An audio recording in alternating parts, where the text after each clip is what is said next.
They'll call you insane when you question the noise. They'll brand you broken when you seek silence. In a world addicted to illusion, the thinker who sees truth becomes a heretic. You don't scare them. You expose what they've buried. The curse of clarity is heavy. The clearer you see, the lonelier it becomes. You start to realize, truth isn't what people want. Comfort is.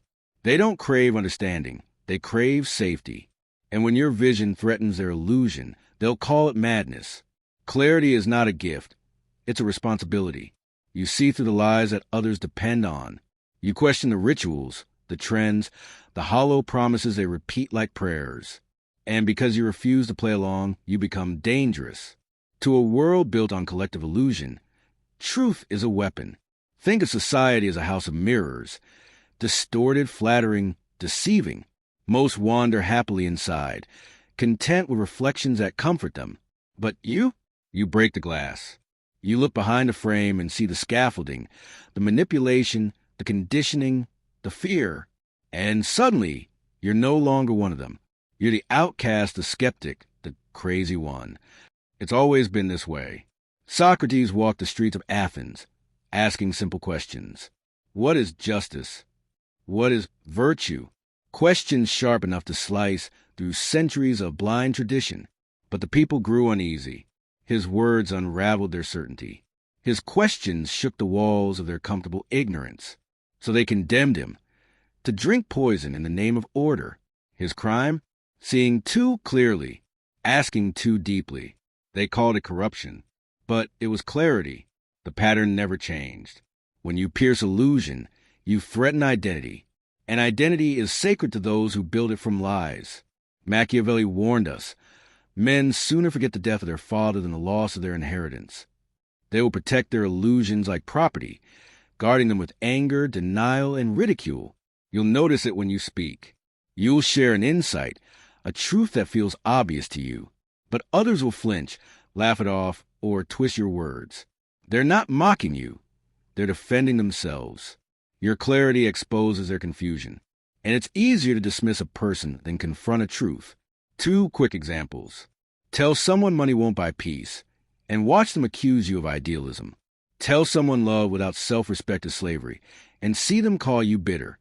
Clarity threatens comfort, and comfort is the drug most cannot quit. So the label crazy becomes their shield. It's not about your mind, it's about their fear. But here's the paradox. Clarity isolates, yet it frees.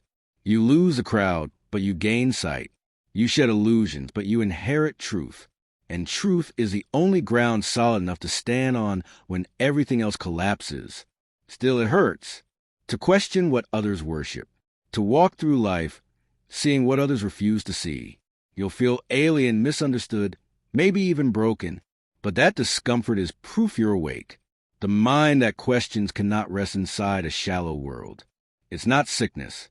It's sanity in a mad environment. So, how do you carry this curse?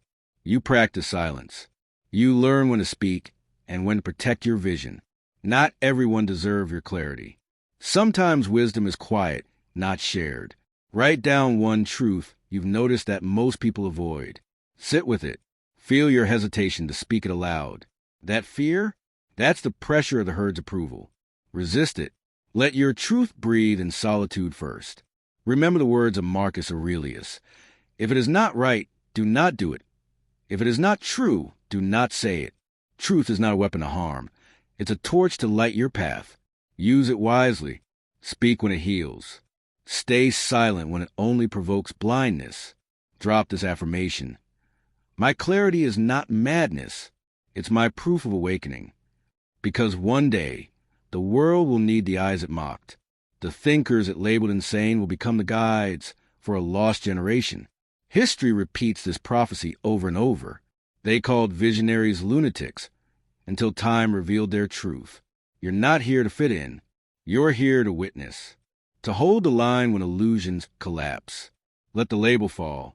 You owe no explanation to those still dreaming. Your sanity is measured by your courage to see. And when the noise grows loud, retreat into silence. In silence, clarity sharpens. And clarity, though cursed, is your greatest power. You see through the world not to condemn it, but to transform it. The clearer your sight, the greater your responsibility. Hold your truth gently. Speak it wisely. Live it fully. Because the thinker's burden is heavy, but it is sacred. You are not crazy. You are awake in a world half asleep. An awakening has always looked like madness to those who dream. Next, we'll explore why your difference feels like danger to others, and how fear transforms your vision into a threat. The deeper you go, the sharper the contrast becomes. Stay with me. The darkness still has more to reveal. Society fears what it cannot predict, and when your depth becomes a mirror, it reflects what others are desperate to hide. They see in you what they buried in themselves. Contradiction, doubt, the shadows they never dare to face. To them, you're not profound. You're dangerous, because your very existence exposes their unexamined lives. The threat of difference has nothing to do with danger. It's about discomfort. People don't hate the unfamiliar because it's evil. They hate it because it reminds them how fragile their beliefs truly are. You become the walking question they can't answer. And so, to restore their peace, they label you weird, rebellious, crazy, anything that makes them feel safe again. You see, society thrives on predictability. It loves the familiar, the routine, the collective agreement, the illusion of certainty. But deep thinkers, philosophers, visionaries, they live in paradox. They see both light and shadow. They know that truth has two faces, that wisdom often contradicts itself. And that's terrifying to those who crave simplicity. They want yes or no. You speak in both. They want stability. You reveal the shifting ground beneath their feet. So they turn your difference into a threat, not because you're wrong, but because you're unpredictable. You don't move like the crowd. You don't speak the script. And in a world addicted to conformity, independence looks like rebellion. Think of Nietzsche, a man who wandered the mountains alone, writing words no one wanted to hear. He declared that the old gods were dead and man must become his own meaning. But his brilliance was too sharp for the world he lived in. They called him mad. They mocked his solitude, dismissed his ideas, isolated his voice. He died alone, misunderstood, broken, exiled from the comfort of belonging. Yet decades later, his words became scripture for those seeking truth beyond illusion. What was once madness became prophecy. What was once rejected became revered. That is the fate of those who see too deeply. Your insight becomes a mirror, and mirrors are rarely loved. Because when others look into you, they see what they refuse to acknowledge. The contradictions in their faith, the hollowness in their pursuits, the fear behind their smiles. They project it back. Their confusion becomes your madness. Their fear becomes your flaw. And soon, your difference becomes your isolation. Two quick truths. Tell a group of followers that their idol is flawed, and they'll crucify you before they'll question him. Speak calmly in a storm of outrage, and you'll be accused of indifference, not wisdom. Machiavelli warned, "He who differs from the multitude must be prepared to be ridiculed." And the Stoic Marcus Aurelius echoed it centuries later. If it is not right, do not do it. If it is not true, do not say it.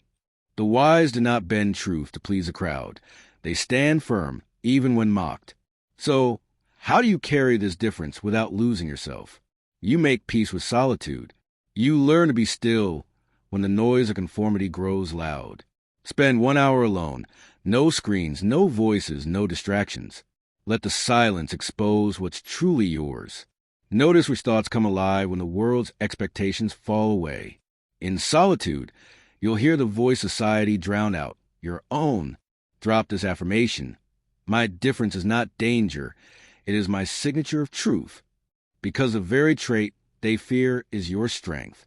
Your unpredictability is your freedom. Your paradox is your wisdom.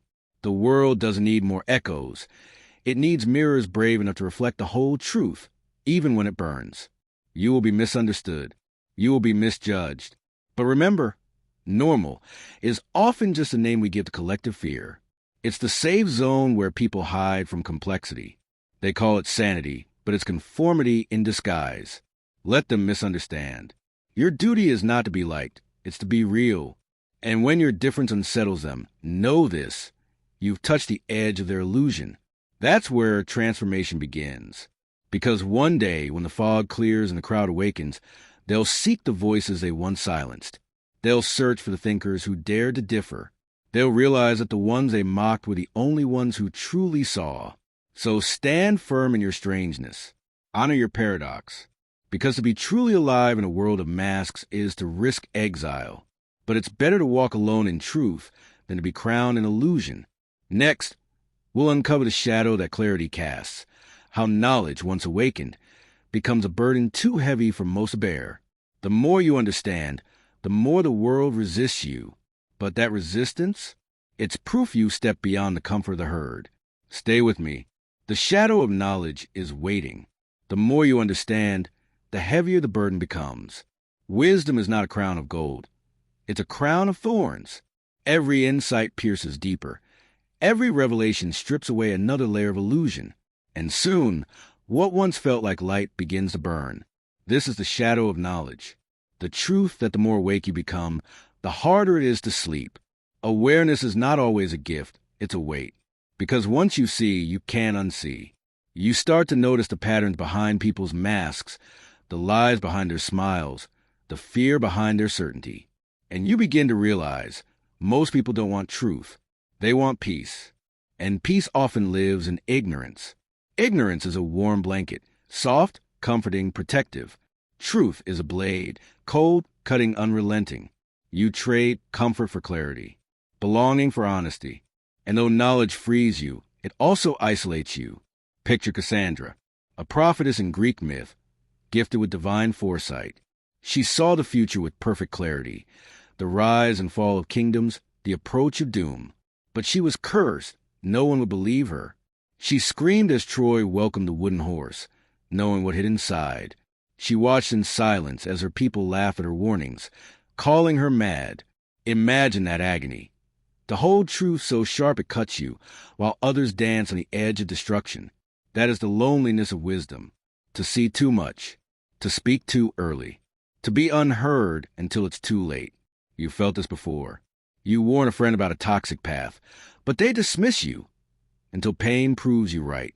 You sense danger in a decision others celebrate, and when it collapses, they say, "No one could have known." But you knew, and that knowing, uncounted, unseen, becomes your private burden. This is why many great minds broke under the weight of their vision. Prophets, philosophers, visionaries, called mad in life, praised in death.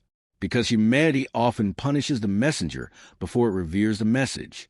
As Machiavelli once wrote, there is nothing more difficult to plan than a new order of things. For those who see ahead walk roads no one else dares to tread. They speak of dawn while the crowd clings to midnight. The Stoics, however, offered a counterpoint. Epictetus taught that it's not what happens, but how we interpret it, that determines our peace.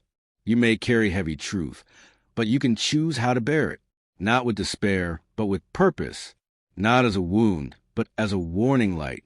Two truths illustrate the shadow clearly. When you awaken to manipulation in the media, the news no longer entertains. It exhausts. When you understand human nature's selfish undercurrent, kindness becomes deliberate, not blind. Every insight dismantles another illusion, leaving fewer safe places to rest. The world feels colder because your eyes adjust to reality's temperature. But in this clarity lies a rare kind of strength. You can no longer be deceived easily. You can no longer be bought by illusions. And though you walk alone, you walk awake. Still, there's danger in carrying too much light without grounding. Empathy turns to exhaustion when you feel what others deny. Wisdom turns bitter if it's hoarded instead of lived. You must learn balance. See clearly, but act gently. Know deeply, but judge slowly. So practice this. Spend a moment tonight reflecting on one uncomfortable truth you carry. Write how it changed your view of the world and how it changed your compassion. This awareness transforms knowledge from a curse into a calling. Because wisdom's purpose isn't to isolate you, it's to prepare you to guide. Drop this affirmation. I carry truth not as a burden, but as a torch. Let that be your reminder. You are not meant to drown in what you know. You are meant to light paths for those still stumbling in shadow. But remember, some will turn away from the flame. Do not chase them. Your role is not to force sight, but to hold clarity until they're ready. The shadow of knowledge is real, but it is not your enemy. It is the test of the wise, the trial that separates arrogance from understanding. You are not cursed for seeing deeply. You are called to see differently, to hold both pain and peace in the same hand, to know what others deny and still choose compassion. Because true knowledge is not power, it is service. And the wisest are not those who shout truth, but those who embody it silently, patiently, unshaken. You will lose comfort. You will lose certainty. But you will gain vision. And with vision, even solitude becomes sacred. So wear your crown of thorns with humility. For though it wounds, it also signifies your awakening. The shadow is not a punishment. It's proof of light. In the next chapter, we'll uncover why society fights back when confronted with uncomfortable truth, how collective denial acts like armor, and how the messenger becomes a target. You've seen the weight of knowing. Now you'll see the war it provokes. When faced with uncomfortable truth, the herd attacks the messenger, not out of cruelty, but survival. The mind protects what it believes. The crowd defends what it depends on. Expose the illusion, and you threaten the structure that keeps them safe. So, the truth becomes an enemy, and you, its bearer, the target. Society acts like an immune system. Its goal is not justice, it's stability. Every new truth feels like a virus, an intrusion into its order. And just like a body fights infection, the collective fights insight. It rejects what doesn't fit. It silences what shakes its faith. You become the fever, the symptom of their fear. Crazy becomes the shield they raise. A single word that ends the argument. Dismissal replaces dialogue. They don't have to face what you reveal if they convince themselves you're broken. It's easier to kill the messenger than question the message. You've seen this before. A friend resists advice that threatens their comfort. A leader ignores warnings that challenge their pride. The instinct is ancient. Humans fear the unknown, and truth often feels like chaos. So, to restore control, the herd sacrifices the outlier. Look at Galileo, a man who dared to say the earth was not the center of the universe. He had data, proof, vision, but his truth shattered a cosmic order that gave the church its authority. To accept his words meant to unravel centuries of certainty. So they caged him, forced silence upon a man who had seen the stars more clearly than anyone alive. And yet time vindicated him. The world he tried to awaken finally caught up, long after he was gone. This is a paradox of progress. Every idea that transforms the world first appears as a threat. Prophets, reformers, thinkers, they all share the same fate. They disturb the sleep of the comfortable. They ignite the rage of protected. And they were the scars of society's defense mechanism. Machiavelli warned of this truth. The innovator had her enemies all those who had done well under the old conditions. Those who benefit from illusion will never welcome revelation. To them, your truth is not light, it's fire. It burns their profits, their positions, their peace. The Stoics offered a response. If it is not true, ignore it. If it is true, endure it. You cannot change the crowd's reaction, but you can govern your own.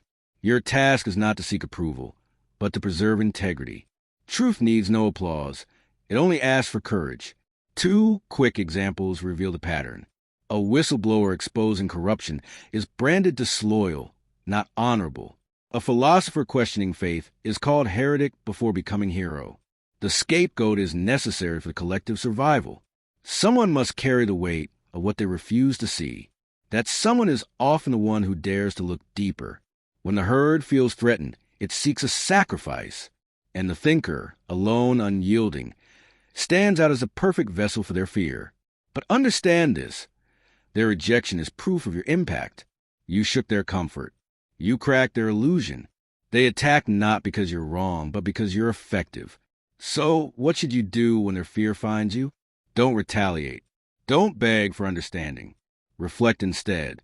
Take one criticism you received, especially one that stung, and ask, was it truth or was it fear speaking through them? This practice transforms pain into clarity. You'll learn when to listen and when to let go. Drop this affirmation. Their rejection is not my failure. It is the echo of their fear. Let it sink in. because you will walk paths few dare to tread. You will see what others refuse to see, and often you'll stand alone because of it. But solitude is not punishment, it's protection. The storm passes and truth remains. Remember, society attacks what is not ready to integrate. It mocks the ideas that challenge its myths. But history has one law. The ridicule today becomes revered tomorrow. Time always sides with truth. So carry your vision with patience. Do not shrink to fit their comfort. Do not dim to ease their fear. If they call you mad, wear as armor. It means you've stepped beyond their map. Truth tellers are not meant to be liked. They are meant to awaken. An awakening rarely feels gentle. Let them resist. Let them misunderstand. Your duty is not to win their approval. It's to keep your sight clear. Because someday, when the dust of denial settles, they will search for the voice they once silenced. And they will find your words, waiting like seeds in the soil of time. In the next chapter, we'll learn how to turn this rejection into strength, how to transform the madness they assign into mastery you command. Because the world calls insanity, but those who endure it call it awakening. The world calls it madness, but the wise call it awakening. What they fear in you is not insanity, it's difference, a depth they cannot measure, a vision they cannot follow. Your difference is not your wound, it is your weapon. Isolation is not punishment, it is the forge, the place where your thoughts sharpen, your soul hardens, and your clarity ignites. Every misunderstood thinker has walked that silent corridor, questioned, doubted, rejected. But the ones who endure, the ones who keep building in the dark, emerge not broken but unstoppable. The world misunderstands because it sees through fog. It confuses intensity with instability, solitude with sorrow, originality with madness. But true sanity has never been measured by agreement. It's measured by alignment, with reality, with truth, with the rhythm of what is, not what's convenient. If you see the world clearly while others dream, you'll always be called strange by the sleepers. But madness, when guided by purpose, becomes genius. The energy that once burned you becomes fuel.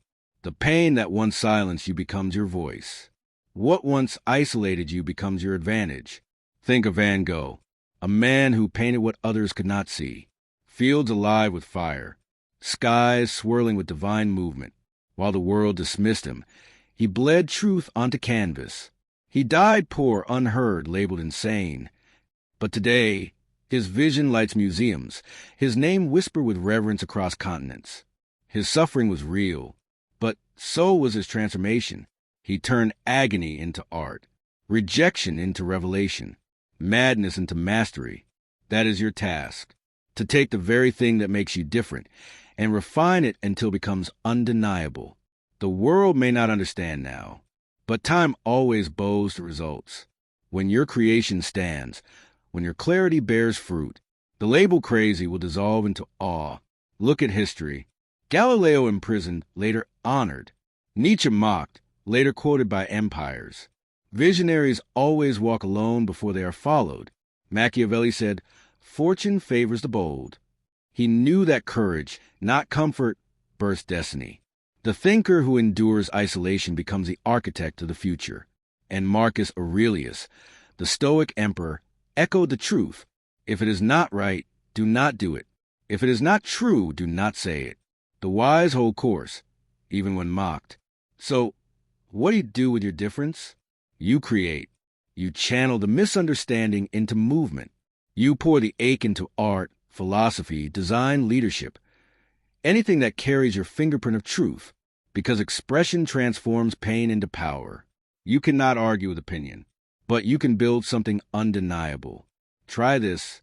Within the next 24 hours, create one small expression of your truth. Write a page, paint a thought, record a voice memo. Something raw, honest, unfiltered. It doesn't have to be understood. It only has to be real. Drop this affirmation. My difference is not my curse. It is my calling. Let it echo in your silence. Let it anchor you when doubt whispers. Because every step away from the crowd is a step toward mastery. Every insult is proof you're moving where few dare. And every lonely night is a seed being sown for a future that remembers your name. True mastery is not applause. It's inner alignment. It's the peace of knowing your work, your vision, your truth. Stand firm in reality. The noise fades. The doubters disappear. But the mark you leave endures. You're not here to be understood by everyone. You're here to become undeniable through what you create. The thinkers who shaped civilizations weren't loved in their time. They were feared, misread, dismissed, until their works outlived the voices that mocked them. So build, even when no one's watching. Speak, even when no one listens. Stand, even when no one stands with you. Because mastery isn't born from comfort. It's carved from resistance. One day, they'll call you visionary. They'll quote the words they once ignored. They'll cherish the art they once laughed at. They'll follow the path they once called madness. And you'll know it was never madness. It was awakening. The world needs the very thing it fears. Your difference is not a threat. It's a prophecy. Refine it. Protect it. Use it. Because your mind, once rejected, will become the blueprint for others to rise. Remember this truth. The label crazy is temporary. But mastery is eternal. In the end, time sides with the bold. And history whispers one lesson again and again. The world always belongs to those brave enough to be misunderstood.